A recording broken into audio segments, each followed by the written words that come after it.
Section 12.1 is going to start a totally new topic for us. We're going to start talking about series and sequences. Sequences is just a list of numbers. So I've got some examples of some sequences here. We're going to study, in particular, arithmetic sequences and geometric sequences. But one thing about sequences is a lot of times they have patterns and you can actually write down formulas for them. So because you would actually run out of variables or letters if we were numbering these or trying to give these letters, we start to give them numbers.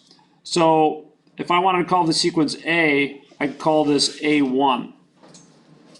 And that would be A2 and A3. And basically we're just giving these things subscripts. A4, A5. What do you think would be the next term in this sequence? Can anyone kind of establish the pattern here and figure out, well, what's that next term that's going to go right in here? A sub 6. 17. All right, pretty easy, right? Because what are you doing to get from one term to the next? Yeah, you're just adding 3. Good. This next one's a little bit more tricky. This next one's kind of a special sequence called a Fibonacci sequence. It's somewhat around in pop culture. If you read books like the Da Vinci Code or other movies, will mention the Fibonacci numbers. But can anyone tell me what the next number was going to be here? 21. Who's got it? 21. All right. How'd you get that? Add the previous number to the number and there's the next number. Yeah. You add the previous 2 numbers, that gives you the next one. So the one after this is going to be 34. And I'll do a little show and tell about the Fibonacci numbers here in just a second. But the next one, yeah, that one's a little bit stranger. And gosh, 1, 6, 20. It's like, wow, what's going on with that one? So what would I put here for the next term? So this is, we'll call it C sub 1, C sub 2, C sub 3, C sub 4, C sub 5. How much? 600. Not quite. 720. Cool. So to get from one term to the next, you're really multiplying, you know, this by 2, then this by 3, by 4, by 5. And this actually has a notation. So a lot of what we're going to do in this chapter is kind of get used to trying to figure out formulas for stuff like this. And this one does have a formula. It's, it would look like this. Call it C sub n. The nth term of this is going to be an n followed with an exclamation point. Now, to bring you up to speed on what this is, let me give you an example of this with the number 4. The number 4 with an exclamation point is 4 times 3 times 2 times 1. That would be 24. In a math class, this is called 4 factorial. Do you know what it's called in an English class? 4! Just like to give you guys a little wake up here in the morning. All right, 4 factorial. It's a convenient notation. It's actually a really cool notation. And with that, you can calculate a lot of interesting numbers. Like, for instance, if you wanted to calculate how many winning lottery tickets there are. So in the lottery, I think there's 46 tickets, and from there, you're going to choose 6 of them. So if you calculated out this number, 46 factorial divided by 40 factorial times 6 factorial, it should be about 10.7 million possible different winning numbers. That's if I got the numbers right from the lottery. I think there's 46 possible numbers, but I don't play it very often. I regard it as a tax on the mathematically challenged. But Fibonacci numbers are pretty cool. Let me open up a little something about Fibonacci numbers. Let's start this way. And yes, I want to see that.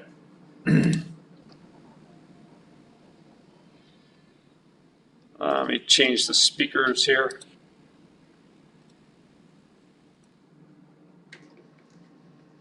No, that's not working. Fibonacci sequence as it rises up. Everything is connected. It's pretty cool. Fibonacci numbers are kind of everywhere. The person who came up with this sequence is named Leonardo Paisano Fibonacci. And my understanding is that Fibonacci kind of means blockhead in Italian. I haven't ever had anyone confirm that, but I've heard that several times. And he was far from a blockhead. But his famous sequence was just a little brief thing that he put in one of the books he wrote. Liber Abaci was the book of the abacus. And he literally introduced the Roman numeral or the Hindu-Arabic system of numbers to Western Europe, to Western society. And so people until then were just stuck with Roman numerals. But he's most remembered for the fact that he thought about this sequence. Because how many breeding pairs of rabbits would you have, supposing that after every month, each pair produced a new pair? And the sequence turned out to be a Fibonacci sequence. And that Fibonacci sequence has applications like you wouldn't believe. You'll see Fibonacci numbers in the most unlikely places, like in the spirals of a sunflower, or you'll see them in pine cones, pineapples, something we'll talk about at the end of the course here next week. I think next week we'll talk about Pascal's triangle. You'll find the Fibonacci numbers in Pascal's triangles, but also in things in our modern world, like Fibonacci retracements used for investing. So this is like pretty modern stuff. And when you start extending this to the golden spiral, you'll see the golden spiral in galaxies, in hurricanes, in the chambered nautilus. It's just everywhere. And the Fibonacci numbers, if you look at the ratios of these numbers, if you take like 8 and divide it by 5, you get 1.6, 13 divided by 8, etc., you get 16 or 1.625. But when you do this ratio long enough, it actually settles down to something even more magical, or just as magical, and that's phi. But I don't have time to talk about phi today. Let me get back to what we're worried about, which is actually working with sequences and series. So a sequence is a list of numbers, and in this particular case, we've got a formula for that list of numbers. And one of the easy problems in your homework would be just to list the first 4 terms and then the 100th term. So if I wanted a sub 1, I'll put in a 1 here. 4 times 1 is 4. 4 minus 4 is 0. How about a sub 2? What would a sub 2 be? 8 minus 4. 8 minus 4 is 4. A sub 3, a sub 4, and finally a sub 100.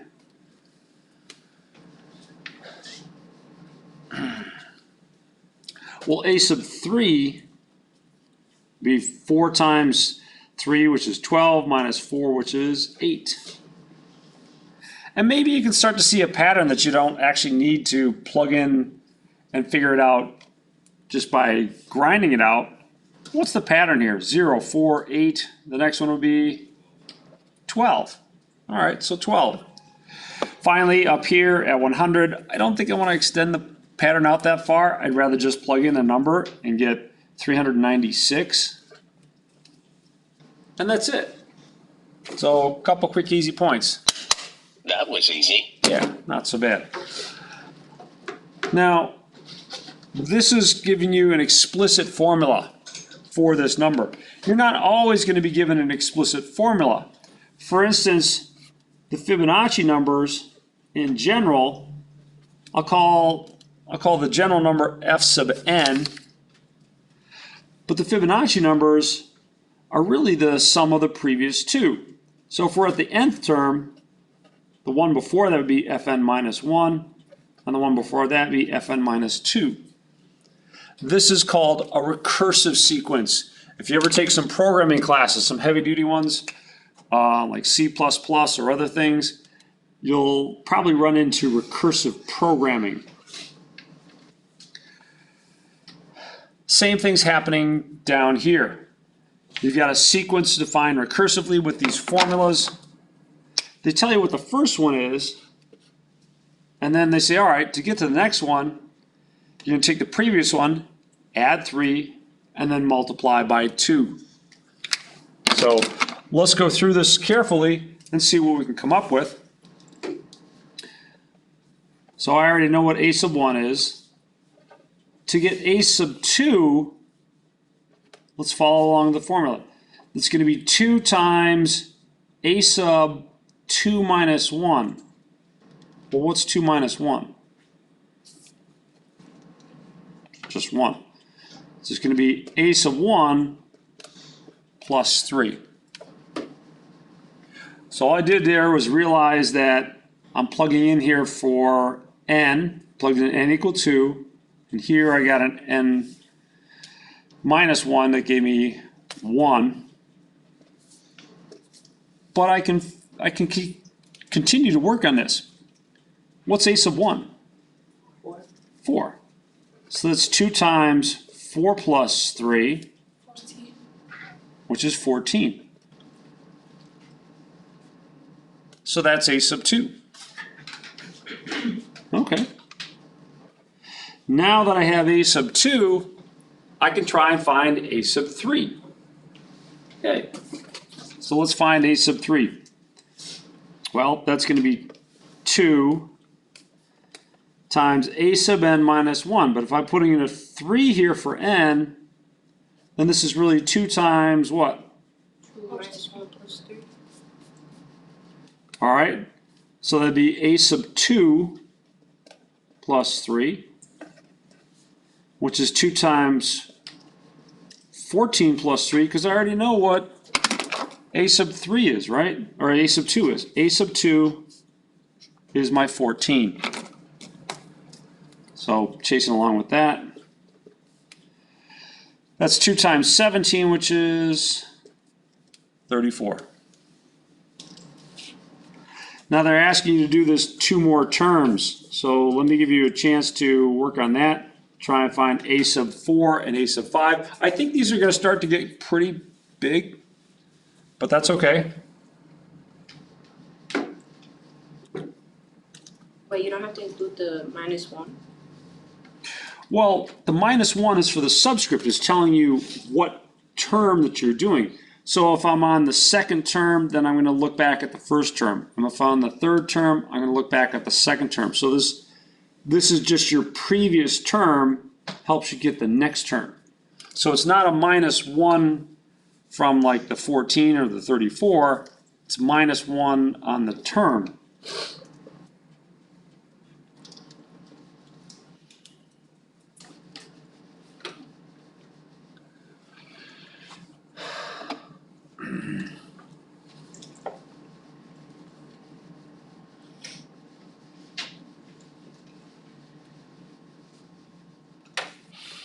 So, let's see. Caitlin, what should I put in here? 2 times what? A sub 3 plus 3. So 2 times 37. What'd you get?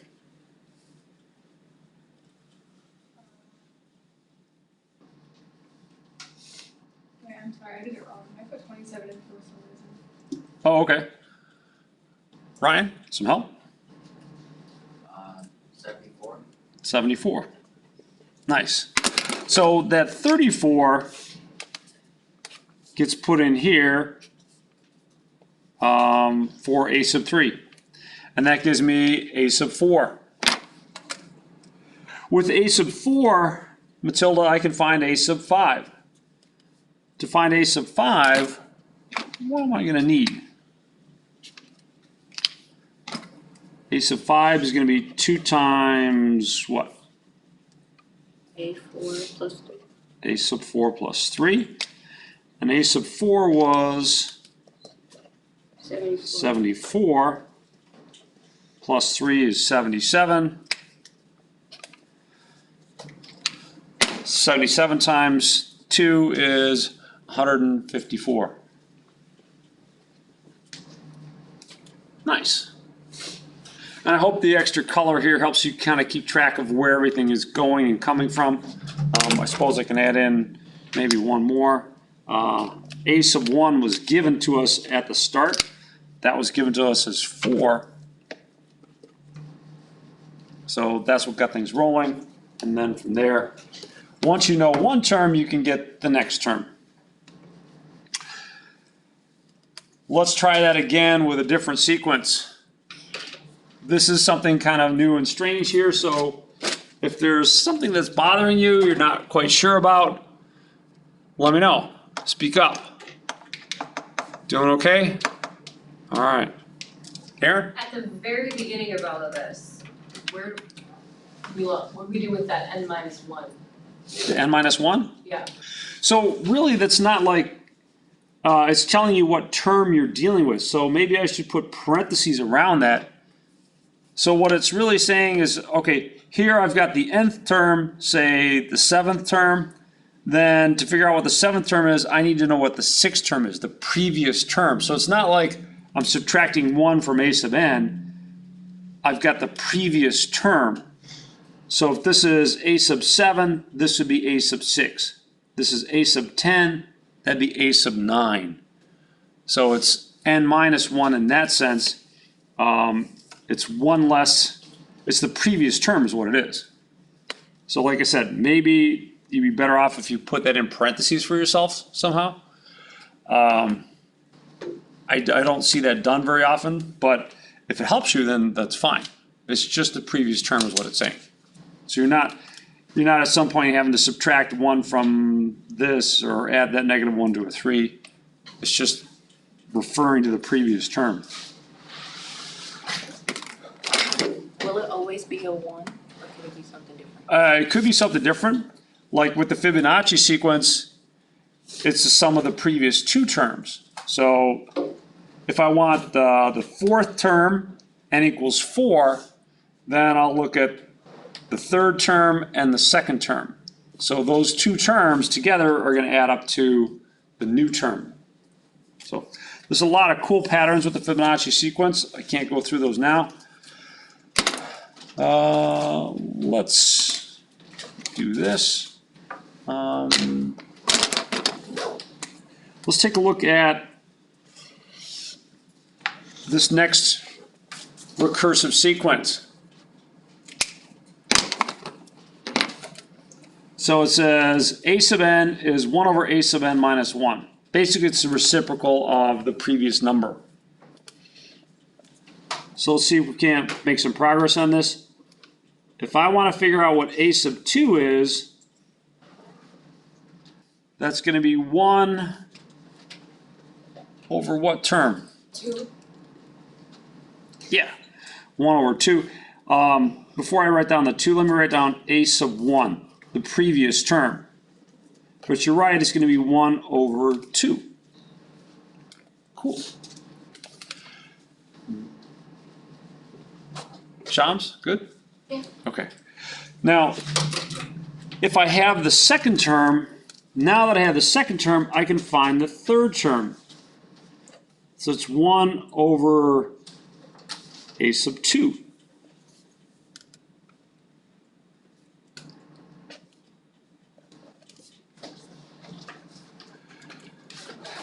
What's 1 over 1/2 going to give me? What happens when you divide by a fraction? What's the rule? Multiply by the reciprocal. So if I take 1 and I multiply it by the reciprocal of 1/2, what would I get? 2. Can anyone without thinking predict the value of a sub 4? Can be back to 1/2. Let's actually write it all out, but it's going to be 1 over a sub 3, which is 1/2. How about any predictions for a sub 5? 2. And we're kind of stuck in this pattern, right? It's going to be a 2 or a 1/2. A 2 or 1/2 is going to keep on kind of recycling those values. So that's fine. Nonetheless, let's get familiar with how to put some of these things into a graphing calculator. Now, as much as I love Desmos, and I don't think I have to convince anyone of that, Desmos does not play nice with sequences. It just doesn't. So here's what we can do. We can do things on our graphing calculator, which is why I suggested that you have one today. Does everyone have one? Is everyone all good on those? All right, sure. There we go.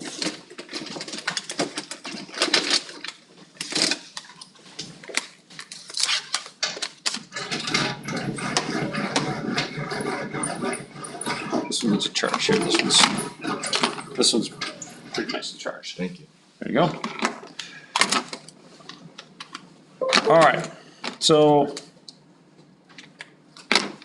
the couple of students that I have that are taking trig are kind of in good shape because they're going to need to learn to use all different 4 phases of this key up here.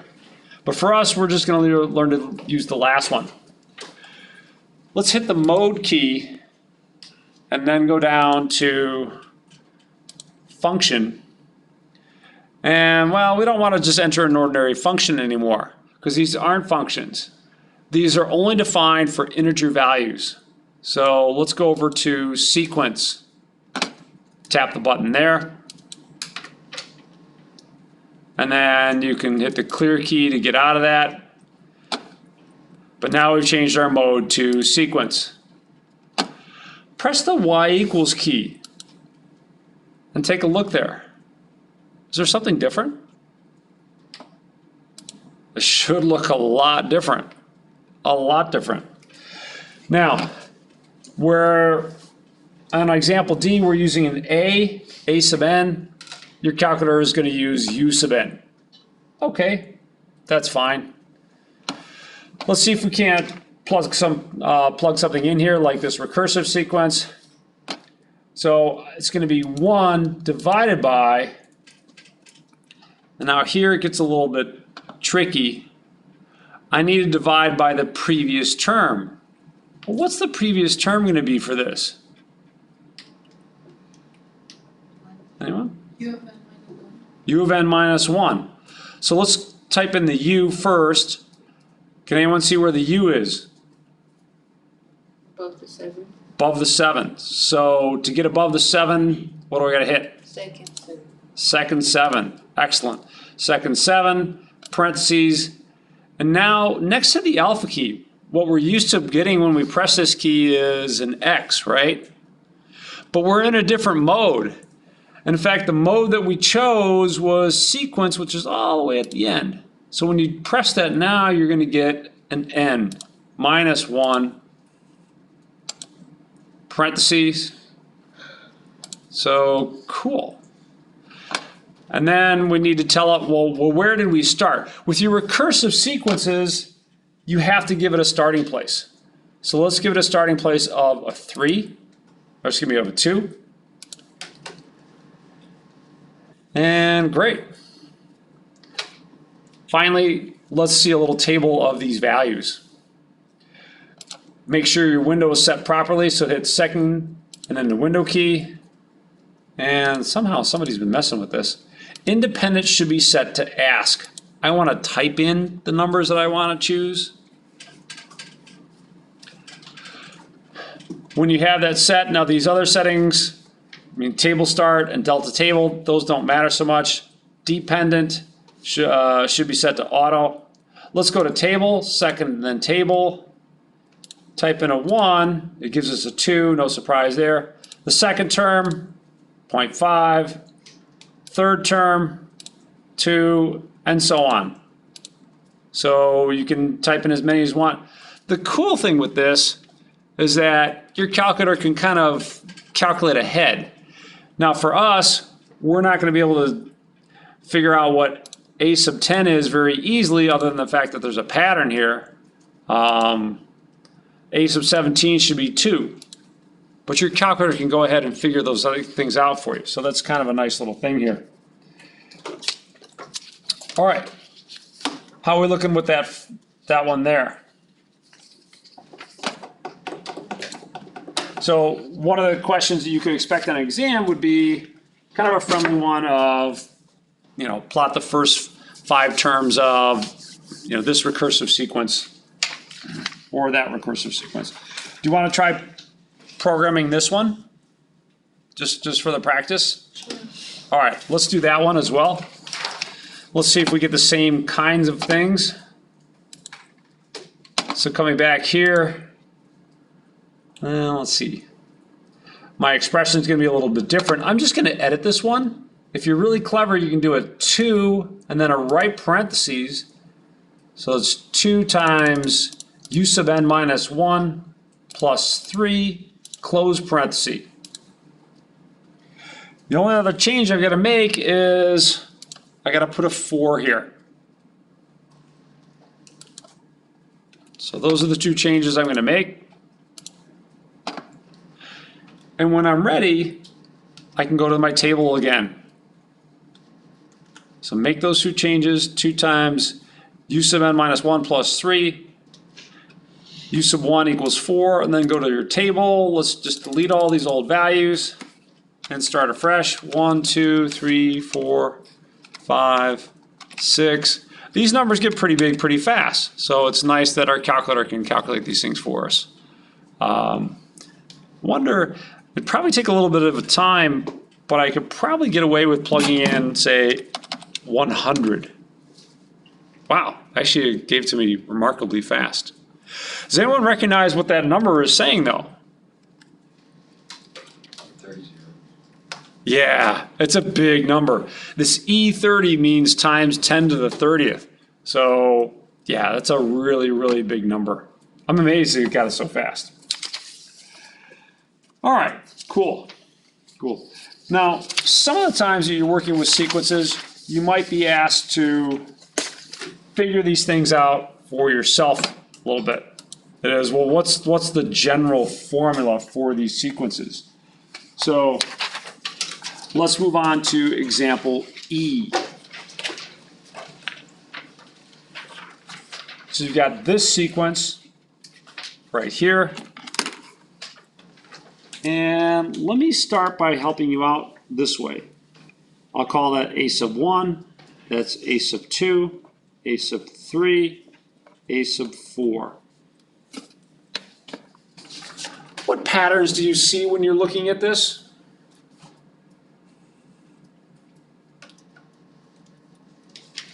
As you go from one term to the next, what pattern, what do you think they're doing to get from one term to the next?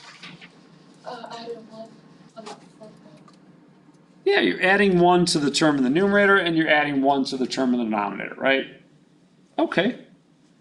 So if I want to find A sub n, I got to figure out a way that when I start it, when I plug in an n equal 1, I'll get this. And n equal 2 will give me this, and 3, and 4, 5, etc. So,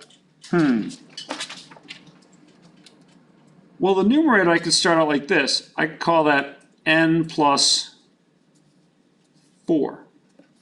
That way, at the first term, 1 plus 4 gives me 5. How about the denominator term? What could I do there? N plus 3. N plus 5? Try a couple terms and see if it works. Like the third term or the fourth term. Does it work for the fourth term? If I plug in a 4 here, 4 plus 4 is 8, 4 plus 5 is 9. Looks like it works for the fourth term. So, yeah, that's my A sub n. That's the general term there.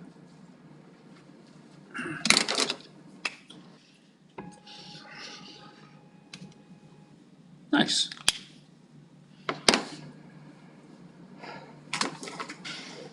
Let's try the one down below here. And I need a little bit more participation on this one. So that includes my Zoomers, who should all have their cameras on. Let's think. No, that's your a sub 1, a sub 2, a sub 3, a sub 4, a sub 5. Well, it looks like I'm going to need a fraction. And other than the first term, which looks kind of out of place, there is something interesting about the denominators. Compare the denominators to the subscripts here. 2 and a 4, 3 and a 9, 4 and a 16. What's the pattern there in the denominator? Yeah, squared. So as far as the denominator is concerned, I'm going to write n squared. All right, that's awesome. How about the numerator? There looks like a pattern there. 2, 5, 8, 11, 14. Can anyone predict what the next one's going to be? 17. 17. N plus 3. Very close. You're starting out with a 2, and then you're going to add 3 and add 3 and add 3 and add 3. Keep on adding 3, right? So how many times are you adding 3, say, to get to the fourth term? Good. 3. And then adding 3 4 times to get to the fifth term. Now the number of times you have to add 3 is 1 less than this index. So if I'm at the fifth term, I've added 3 to this 4 times. If I'm at the third term, I've added 3 to this 3 times. So what am I going to put here in general? Oh, well done. N minus 1. Now you can clean this up for reasons that will become a little bit more clear in the next section. I don't want to, because what I have in the numerator is an arithmetic sequence. So I like leaving it like this, but you can clean it up. You could distribute the 3, collect like terms. There's nothing wrong with excuse me, writing this as 3n minus 1 over n squared. So you distribute the 3, combine the like terms, 2 minus 3 is negative 1. So either this or this, doesn't matter to me. Both of them are fine.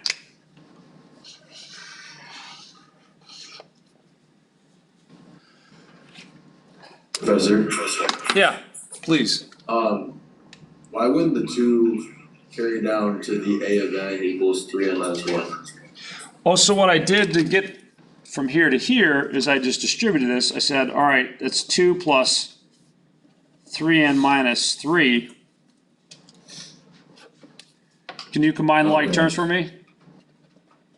Yeah, so that's what happens with your, the number 2 there, is it just gets eaten up when you combine like terms.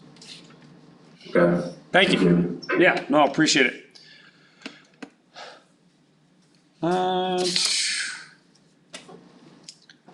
What catches your eye first about example G?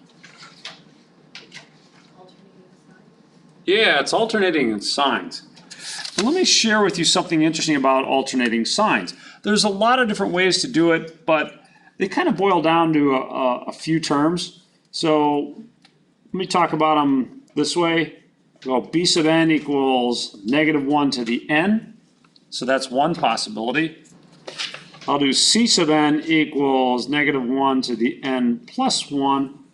And d sub n equals negative 1 to the n minus 1. Now what I want us to do here is kind of a little thought experiment, a little Gedanken experiment, as they're called. And that is, I want us to plug in different values of n and see what these terms are. N equals 1, n equals 2, n equals 3, n equals 4. let's see what happens when we plug in different values of n. So we'll start out at the top. And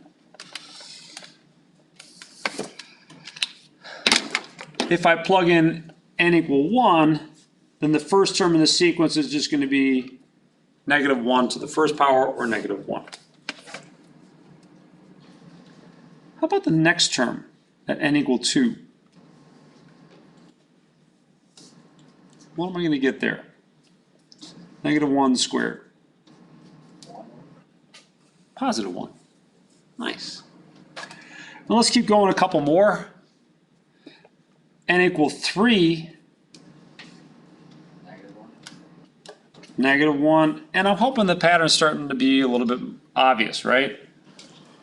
Next one after that is +1. Okay.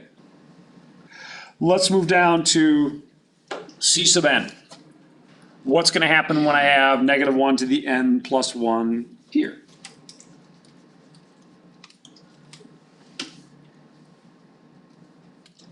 Come on, without your calculators. 1. Yeah, +1. 1 plus 1 would be 2. -1 squared is going to be 1. How about at n equal 3? Marcel, or n equal 2? Marcel? What happened here? N equal 2.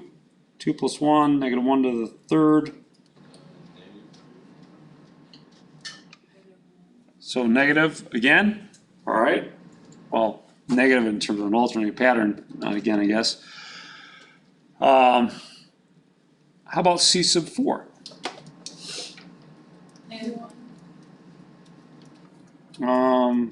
Yeah, I said 4. I should have said 3. I'm sorry. C sub 3. Be a 1. C sub 4. -1. Now there's one little surprise here for you, and that is I want you to do D sub n by yourself. So try to figure out what numbers I'm going to get there when I do D sub n.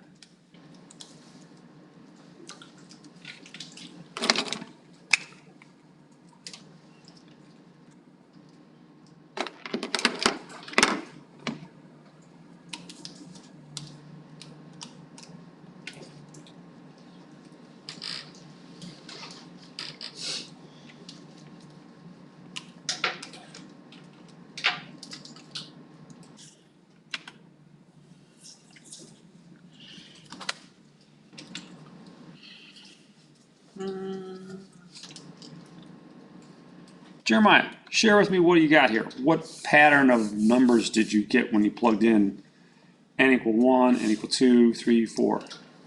I got -1 for the first one. Well, let's think here. You'd have 1 minus 1 in the exponent, right? Yeah. Which is 0. I mean, What's something to the 0 power? Anything to the 0 power is 1. 1. All right. And then plugging in a 2 here, -1 to the, well, it'd be first power would be -1.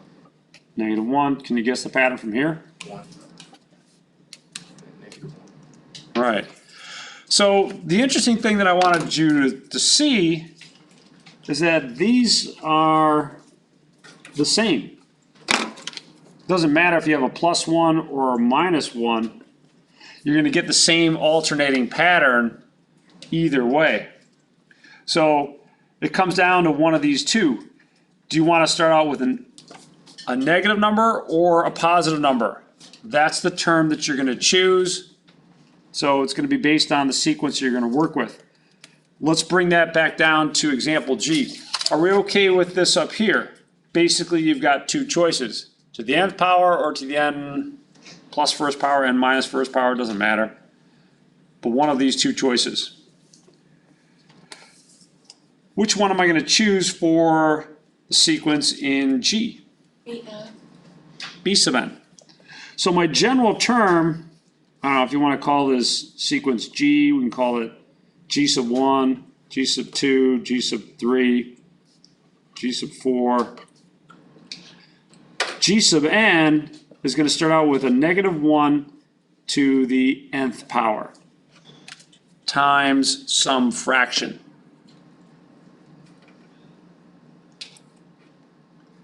Let's look at the denominators.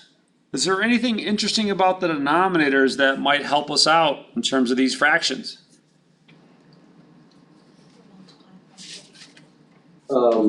I got for the denominator 3 times an minus 1. It doesn't grow linearly, and that would be a line. If you look at these things, they're getting pretty big pretty fast. Yeah, I got 3 times the previous term.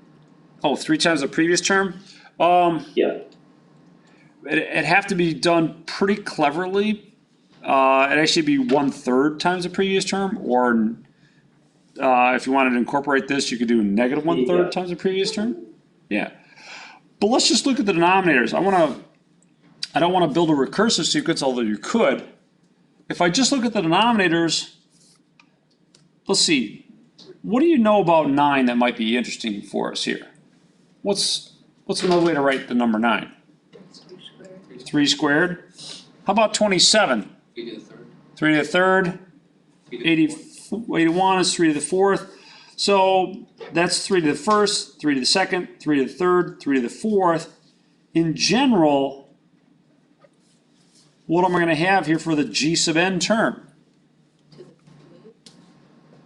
G sub n. So the correspondence you can notice is that the first term goes along with 3 to the first power, second term is 3 to the second power, third term, third power, fourth term, fourth power. The nth term would be the nth power. So like this.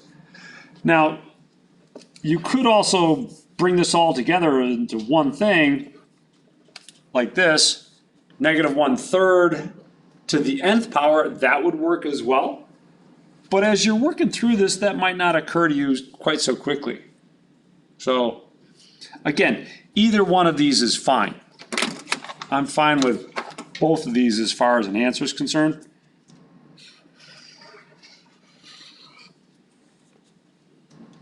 I don't know as though Desmos or,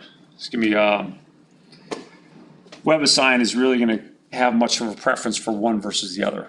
But I like this one, I guess, because it says, all right, you've got an alternating sequence and the general term looks like this. That's fine. That's fine. Looks good.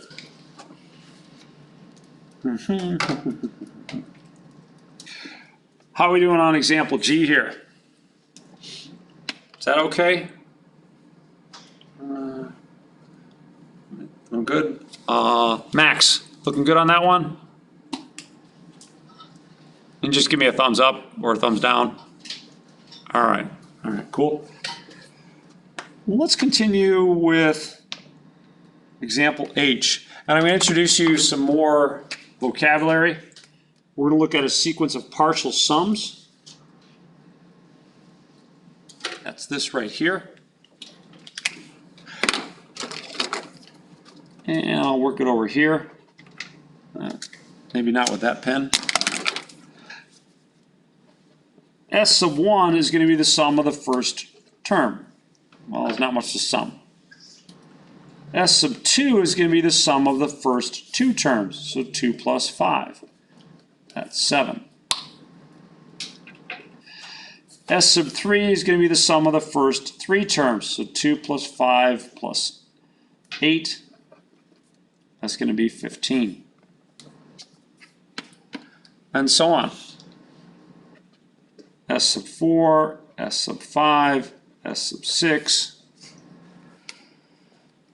You could, if you want to get fancy, now I could write it this way, 2 plus 5 plus 8 plus 11. So that's going to be 26. But there's probably a little bit easier way to do this. Can anyone see an easier way to get the next term other than going 2 plus 5 plus 8 plus 11 plus 14? Is there an easier way I could do this? 26 plus 14? Yeah. So the next couple terms would be 14 and 17. But when you're going from this term to the next term, it's easiest just to go, all right, it's 26 plus 14. So that'd be 40.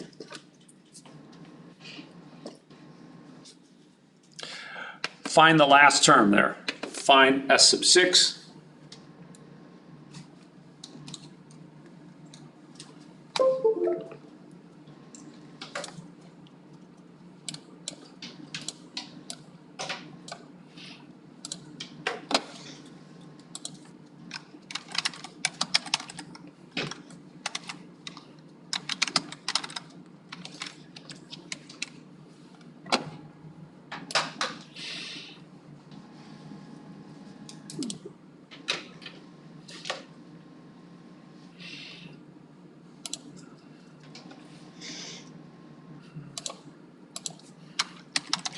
So what'd you get?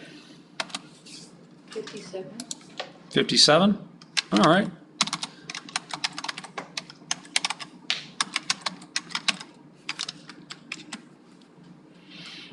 All right, so 57. Yeah, so you're just going to take this term, 40, plus the next term, which is 17, and get 57. Looking good there.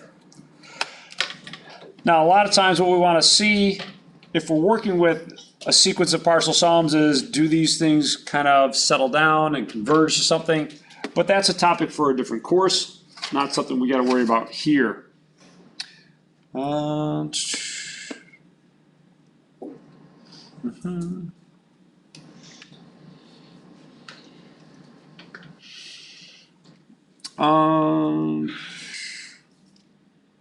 Let's skip down to examples J, K, and L. This is some more notation. Has anyone seen a little symbol like this before? Just one? Okay, a couple of you? All right, that's cool. So it's a capital Greek letter S. It's called sigma.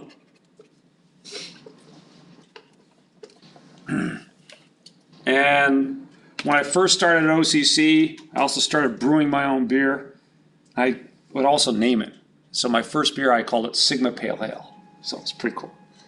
Anyways, it's a nice way to compactly write things.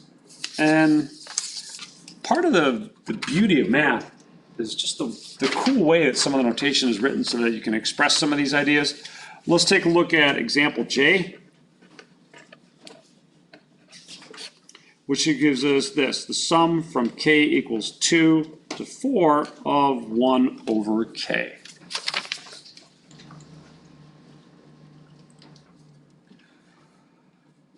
So how's that going to play out? Well, what you're going to do when you work with these sums is you're going to start at the lower index, 2, and then 3, all the way up to the upper index, and in between, you're going to be adding these terms. So what term is that? Well, at K equal 1, I've got 1/2. At K equal 3, excuse me, I said K equal 1. At K equal 2, you've got 1/2.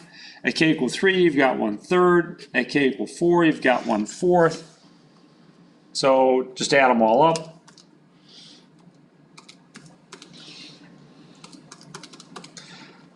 So you don't have to necessarily find common denominators. You can make your calculator do all that work for you, and you'll end up with 13 over 12. If you wanted to see that on the quick side, here's what you could do. Let's exit out of this screen. Let me type it in: 1/2 plus 1 divided by 3 plus 1 divided by 4. And you'll get a decimal value of like 1.083. But I want to turn that into a fraction, so hit the math key, press answer to fraction, and there you go. Beautiful.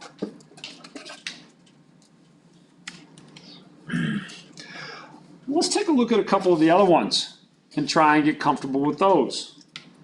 So, example K.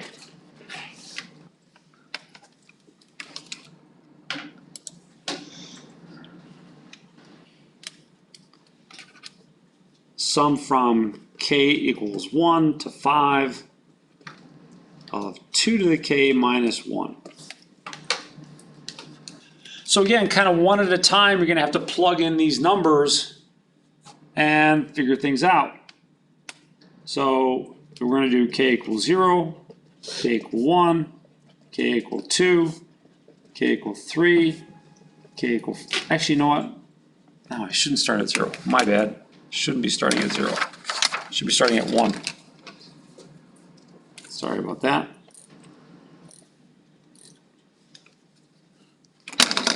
K equal 1, 2, 3, 4, and 5. So let's plug in some of these numbers and see what we get. That's going to be 2 to the 1 minus 1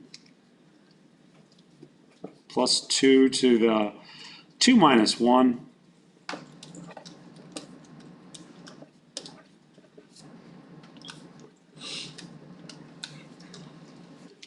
so 1, 2, 3, 4, and 5.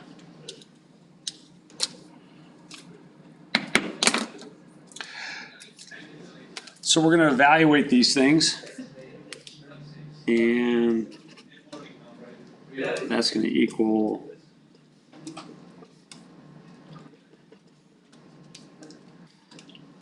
what's 2 to the 0 power? 1. 1 plus 2 plus 4 plus 8 plus 16. What's the total? How much? 31? Yeah, okay. I agree with that. 31. Nice. So it's just a matter of plugging these things in. Here's an interesting one that comes next with example L.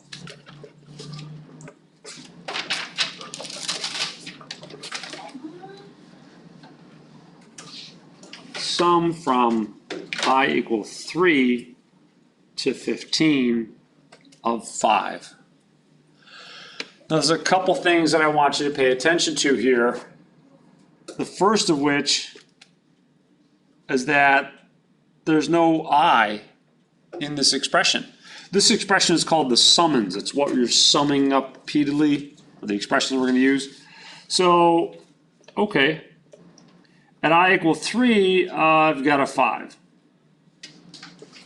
And then at I equal 4, I've got another 5. Oh, wow, this is going to take a little while, isn't it? I equal 5, I equal 6, I equal 7, I equal 8, I equal 9, and I'm sorry for this. Maybe I should have chosen a smaller number. I equal 10. But maybe if we do this all the way through, you'll remember the important part of this and the shortcut that you're going to want to use when you do these things on an exam.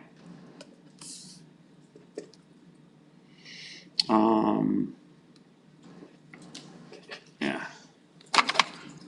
2 more.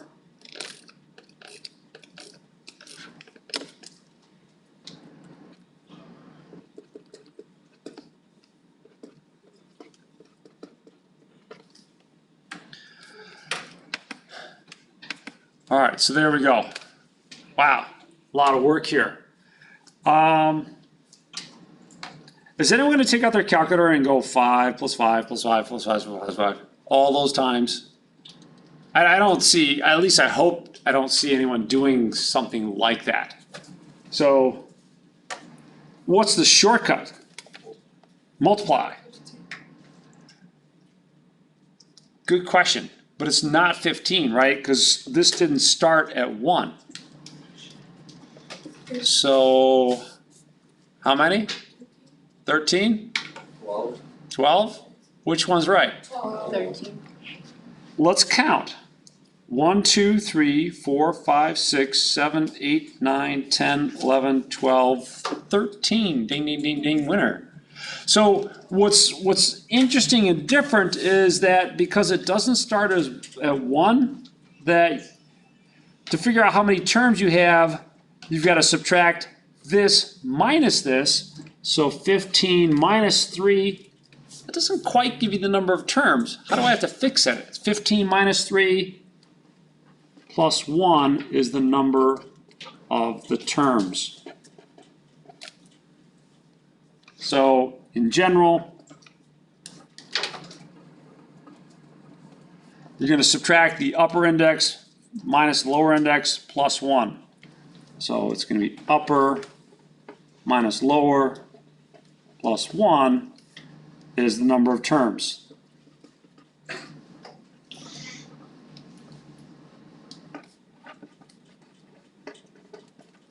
So that's really handy. I mean, it saves you. I mean, take a look at all the writing we did. And instead, what we could have done is say, okay, well, it's just going to be 5 times 13. Oh, that's 65. That takes like a 2-minute problem and translates it down into a 2-second problem. So that's a good result. I'd strongly suggest you keep that one in mind.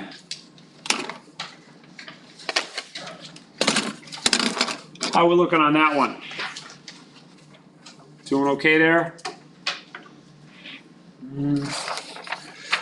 Got a few more examples to work on. A lot of times you'll see stuff written like this, and they'll say something like this. They'll say expand the sum. Instead of saying write it without the sigma notation, they'll say expand the sum. It's a different way to do this.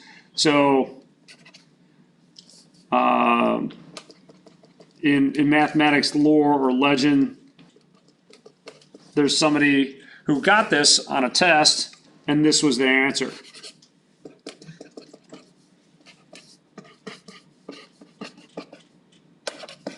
And then, and so on. Expand the sum. I don't know, I just thought that was kind of a clever answer on somebody's part. But really what they're asking you for is to write this without the sigma notation. So give that one a shot. K equals 4 to 7 of this. It's kind of a product there. How many terms are there in this expansion?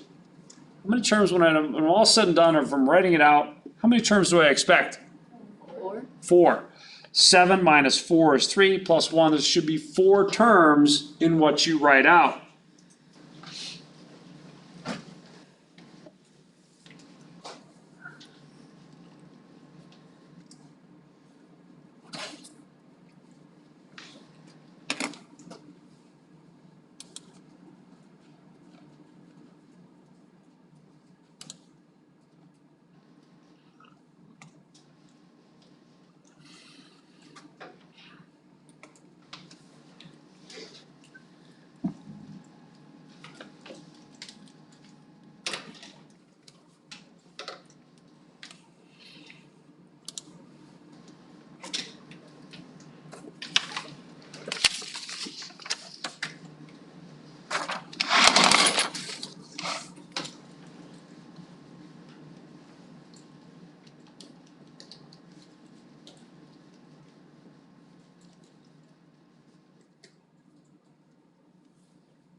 My Zoomers, you can throw in your answer in the chat.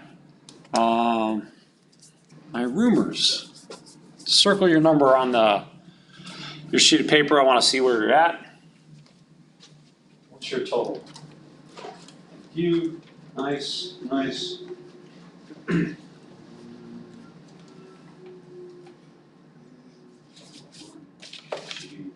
be 4 times 6. 4 times 6 is 24. I think you're starting at 1 or something like that. Yeah, you're starting at 1.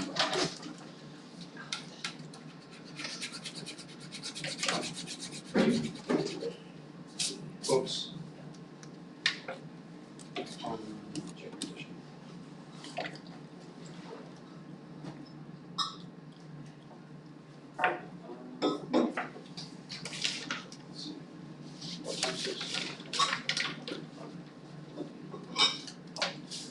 Too far. No one's supposed to do the first 4 times. 7, 4 through 7. So 7 should be the last one. Looks like you went to 8, 9, and 10. That's what he's talking. That's right.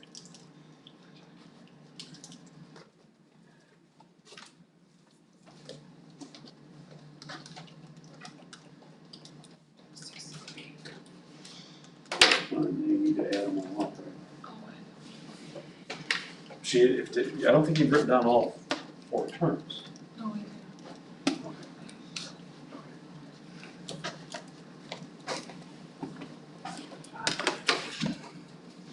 Okay, so plug in k equal 4, k equal 5, k equal 6, k equal 7. So your lowest up to your highest, you get something like this. And when you multiply this out, that's a 6 there. 24 plus 35 plus 48 plus 63 gives you 170. Beautiful. So there we are, 170. There was a mathematician by the name of Carl Friedrich Gauss who is at the pinnacle of mathematical achievement. His name is up there with Newton and Archimedes as the greatest mathematicians of all time. And one day, when Gauss was 10 years old, he was in class and his teacher, this is happening in Germany in the mid-18th century, his teacher got pissed at the class and basically gave him some busy work, some real crazy busy work. And it was this problem. Can anyone describe to me in words what his teacher's asking him to do when he's doing this problem? What would that be? That's 100. A little bit more than count to 100. Add every number up to 100. Yeah, add every number up to 100. It's 1 plus 2 plus 3 plus all the way down. Now, at that time in Germany, you didn't have pen and paper. You had a chalk slate and a little piece of chalk. You took notes on your chalk slate and you studied them when you got home. You erased it and you came back the next day and then kept on learning.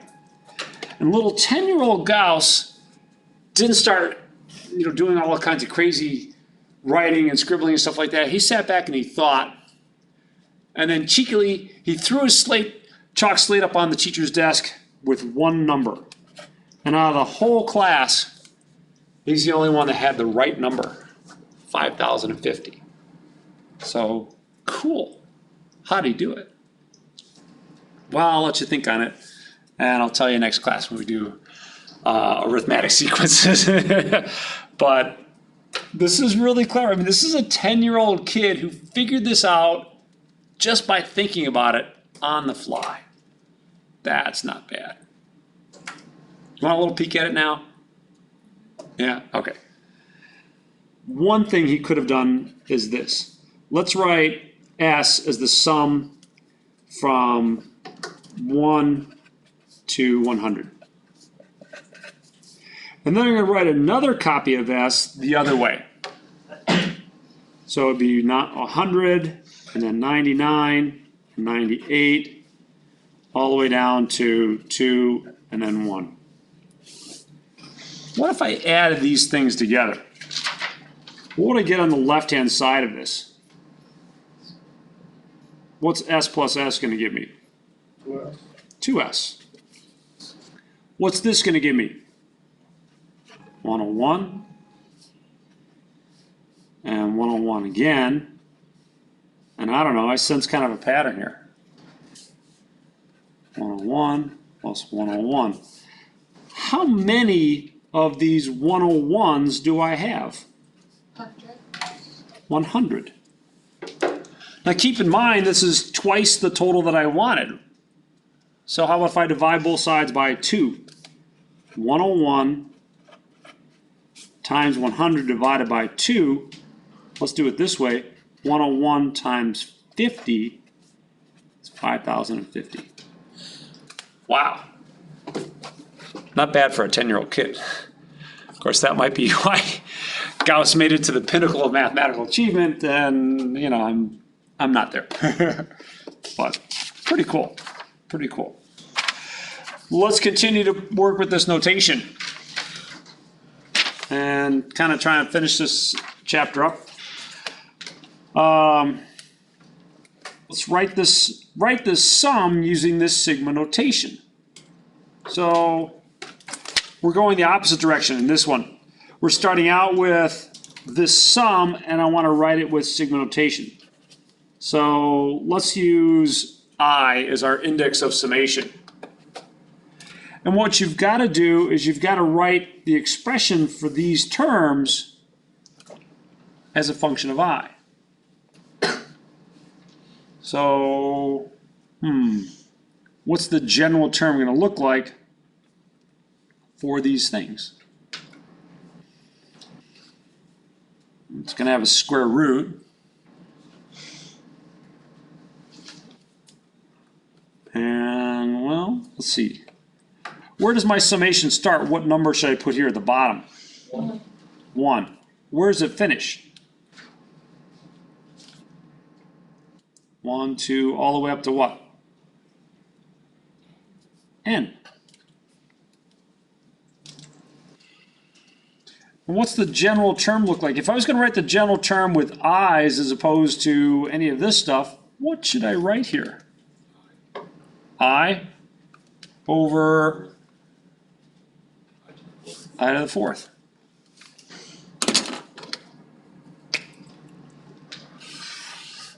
I'm afraid that's it. That's all they're looking for here. How about this next one? Why don't you try the next one? See what you can come up with.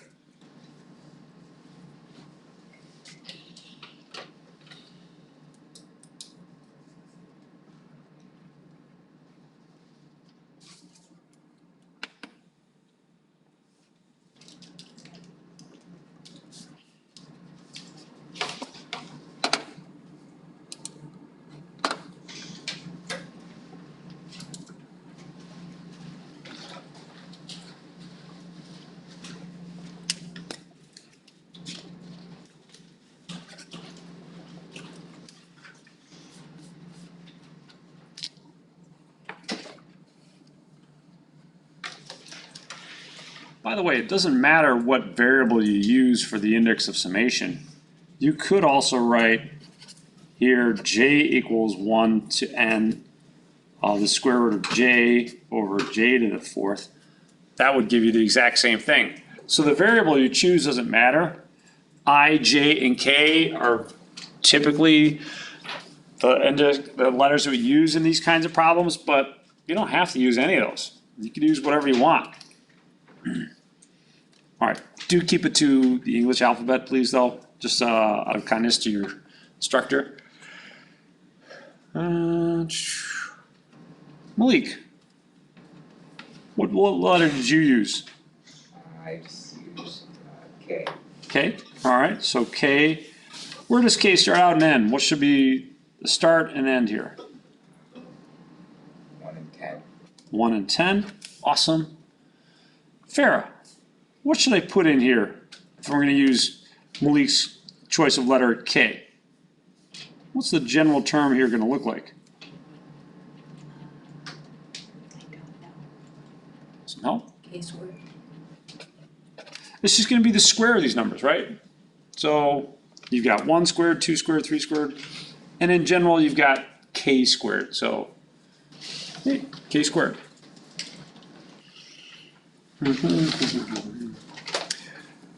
Now, sometimes you could be asked to graph things like this. Unfortunately, if you tried it in Desmos, you're not going to get the nice graph that you're looking for, because Desmos is going to graph this as a continuous function. We need to graph it as just a bunch of points. We don't want all the values in between. So if you did y equals, say, x squared, you're going to get a parabola.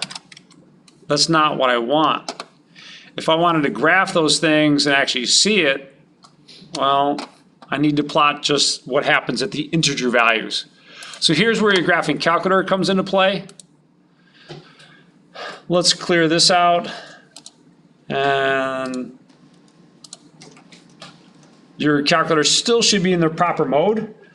So that mode is going to be k squared, or in this case, we can't easily work things with a k, but we can work things with an n. So let's do n squared here for our terms.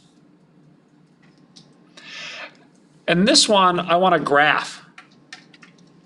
So let's go to our window. Once you've got this all set up, I don't think it matters that we start with n equal, or the first term is 4, so I'm just going to delete that.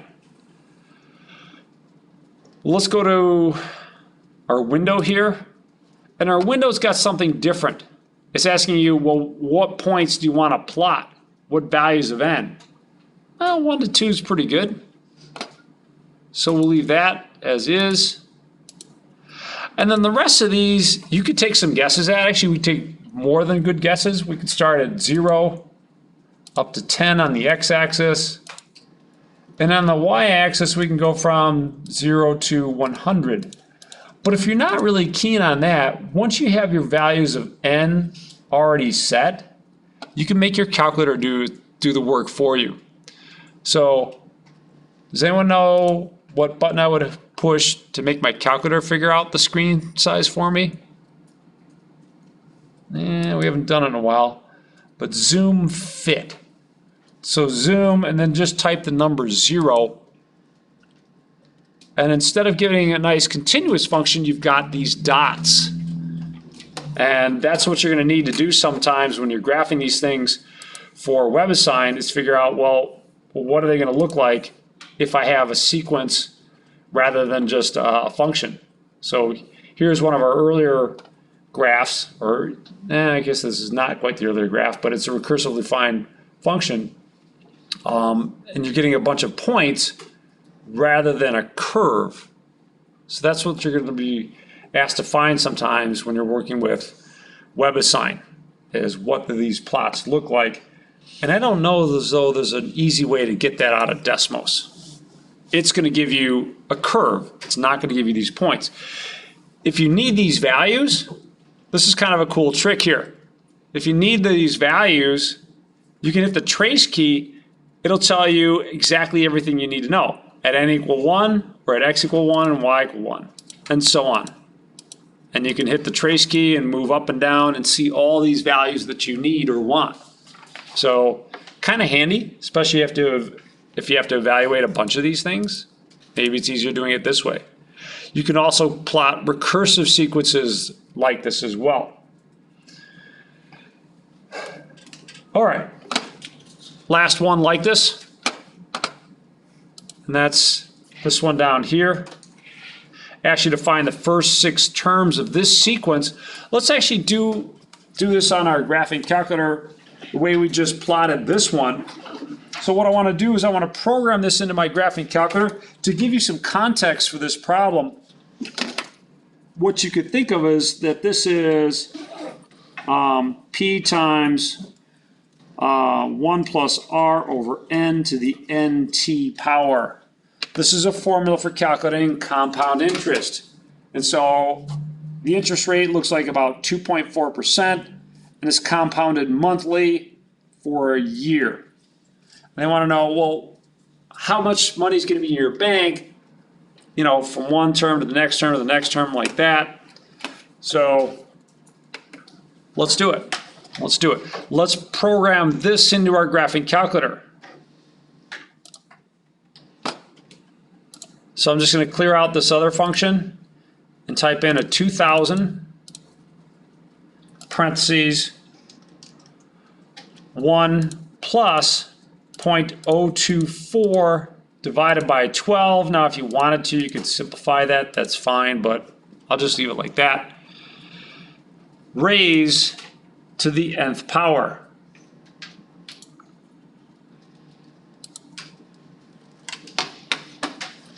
Now it asked me for the first 6 terms of this sequence. Okay. And it wanted me to round the answers to the nearest cent. I can do that. Let's go to your window. Hit the window key. This time, instead of terms 1 through 10, I want terms for n equals 1 through 6. But I don't want to trouble myself thinking about the rest of these settings. So what's my shortcut?